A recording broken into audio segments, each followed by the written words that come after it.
সোনালী মুরগির যদি কোনো অসুখ না থাকে তাহলেও কি সোনালী মুরগির কোনো কিছু ওষুধ দিতে হবে, যাতে আপনাদের মুরগিগুলো একটু ভালোভাবে রাখতে পারেন। ভালোভাবে রাখলে ওষুধ দিতে হবে কম। ওষুধ কম দিতে হলে আপনাদের খরচ কমে যাবে।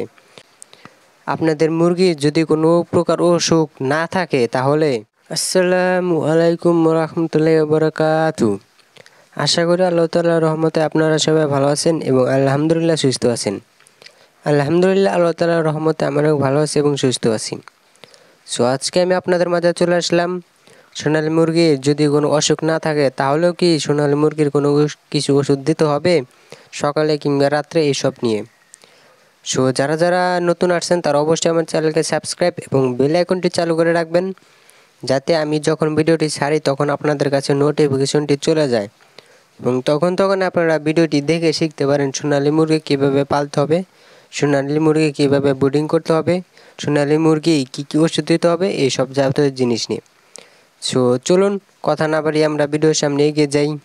সো আজকে আমি সকালবেলা সর্বপ্রথম আমি আমার ফার্মে ঢুকেই আমি আমার মুরগির পানির পটগুলো বাইরে বের করে নিচ্ছি, কারণ আমার মুরগির পানির পটে পানি দেওয়া ছিল কালকে রাত্রে, এবং রাত্রে পানি দেওয়ার পরে সকালবেলা এখন মুরগি পানির পটে পানিগুলো খেয়ে শেষ করে ফেলেছে। এখন আর পানির পটে পানি নেই।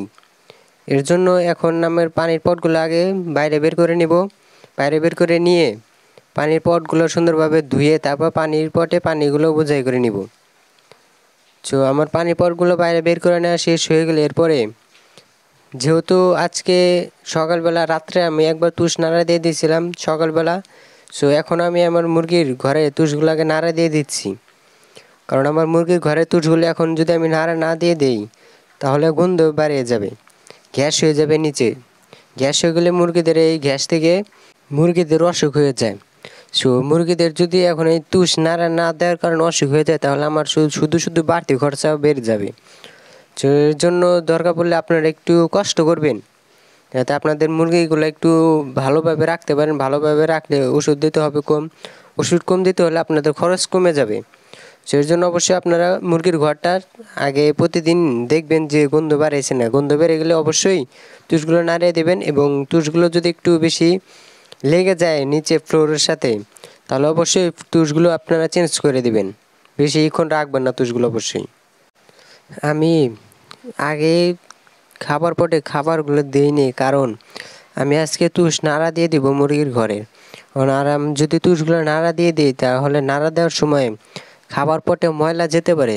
যদি ময়লাগুলো যায় তাহলে খাবার পটের ময়লাগুলো নষ্ট হয়ে যেতে পারে। এর জন্য আমি আগে আজকে খাবারগুলো দিই নেই, এবং সকালে ঢুকে আমি দেখতেছি আমার মুরগির ঘরের খাবার পটে খাবারগুলো অর্ধেকটি বেশি শেষ করে ফেলেছে তারা।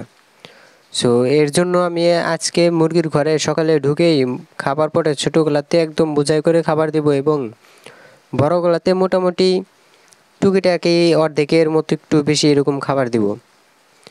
কারণ বড় পটে আমার বোঝাই করে দিতে হবে না, বড় পটে অনেকগুলো খাবার আটে। সো খাবার যদি শেষ হয়ে যায় দুপুরের পরে আমি আবার খাবার দিব, তাতে সমস্যা হবে না। ঘন ঘন খাবার দিলে তাহলে মুরগিগুলো খাবে বেশি এবং পুষ্টিকর খাবার পাবে এবং তারা বড় হবে বেশি। যেহেতু আমার মুরগির কোনো অসুখ নাই, এর জন্য আমি আজকে মুরগির কোনো ওষুধ দিব না। আপনাদের মুরগির যদি কোনো প্রকার অসুখ না থাকে তাহলে অবশ্যই আপনারা কোনো প্রকার ওষুধ দিবেন না, কারণ আপনাদের মুরগি সুস্থ থাকলে ওষুধ না খেলালে সবচেয়ে ভালো। মুরগিকে যত কম ওষুধ খেলানো যায় মুরগি তত বেশি ভালো থাকে। সো আপনাদের মুরগি যদি সুস্থ থাকে অবশ্যই কোনো প্রকার ওষুধ খেলাবেন না। আপনাদের যদি ভিডিওটি ভালো লাগে তাহলে অবশ্যই একটা লাইক এবং কমেন্ট করে চলে যাবেন। আপনারা যদি একটা লাইক এবং কমেন্ট করেন তাহলে আমার অনেক ভালো লাগবে এবং আমি অনেক উৎসাহ পাবো, এবং আপনাদেরকে আরও ঘন ঘন ভিডিও দিতে আমার আরও মনে ভালো লাগবে। সো অবশ্যই আপনারা একটা করে লাইক এবং কমেন্ট এবং সাবস্ক্রাইব করে রাখবেন অবশ্যই। সো এভরিওয়ান, আজকের ভিডিও পর্যন্ত রাখছি, পরবর্তীতে আবার দেখা হবে আপনাদের সাথে ইনশাআল্লাহ। সো আজকের মতো আল্লাহ হাফেজ। আপনারা সুস্থ থাকবেন, ভালো থাকবেন। আসসালামু আলাইকুম ওয়া রাহমাতুল্লাহি ওয়া বারাকাতুহু।